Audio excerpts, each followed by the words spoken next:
Dans notre vie pratique de tous les jours, il nous est nécessaire de nous approprier par la foi ce dont nous avons besoin. Un simple exemple illustrera cela. Un prédicateur fut appelé une fois à prêcher à une foule de 500 enfants.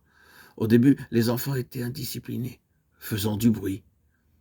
Il devint très impatient et perdit son sang-froid. Au bout d'un certain temps, il pria simplement ceci: Ta patience, Seigneur, ta patience. Je n'ai pas de patience pour cette situation. Avec 500 enfants, ma patience ne vaut rien. Seigneur, ta patience doit être vue à travers moi. Il fut un homme totalement différent, capable de poursuivre sa tâche. Après cette rencontre, il se souvint de cette prière. À un moment, il était sur le point de perdre patience, mais dans un autre moment, il devint un homme différent. Lorsqu'il avait besoin de force, il utilisait la même prière avec le mot force. Lorsqu'il avait besoin de sagesse, il utilisait de nouveau cette prière. C'est ainsi que le prédicateur a appris à vivre dans la jouissance de la plénitude de Dieu. Quel que soit notre besoin, la sagesse, la force, la pureté, cela se trouve dans le véritable sarment. Le Seigneur Jésus-Christ, le véritable sarment. Très souvent, ceci devint aussi ma prière. Tout ce dont nous avons besoin est en Jésus-Christ. Mais pour s'approprier cela par la foi, nous avons besoin de la foi d'un enfant. C'est le secret d'une vie triomphante.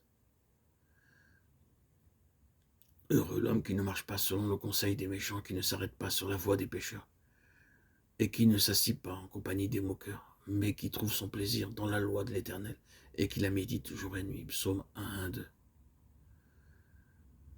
Bien des fois, les gens ne répondent pas, dû à d'autres moyens, par exemple la correction. Le vigneron a dans sa main un sécateur. Lorsque la vigne commence à avoir du fruit, il coupe toutes les branches et les feuilles qui cachent le fruit. Très souvent, c'est ce qui arrive dans nos vies lorsque Dieu utilise les ciseaux. Il y a des larmes dans nos vies. Mais loué soit Dieu pour ces larmes. Avant d'avoir été humilié, je m'égarais. Maintenant, j'observe ta parole. Il m'est bon d'être humilié afin que j'apprenne tes statuts. Psaume 119, 111.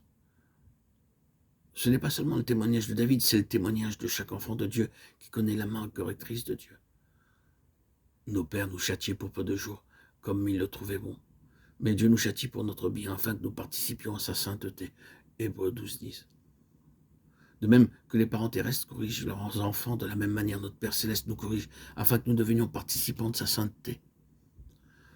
Ce dont nous devons nous souvenir, c'est que lorsque Dieu nous corrige, les ciseaux sont dans les mains d'un Père aimant. Il les utilisera avec beaucoup de soin, il sait où cela est nécessaire et l'applique là où il le faut.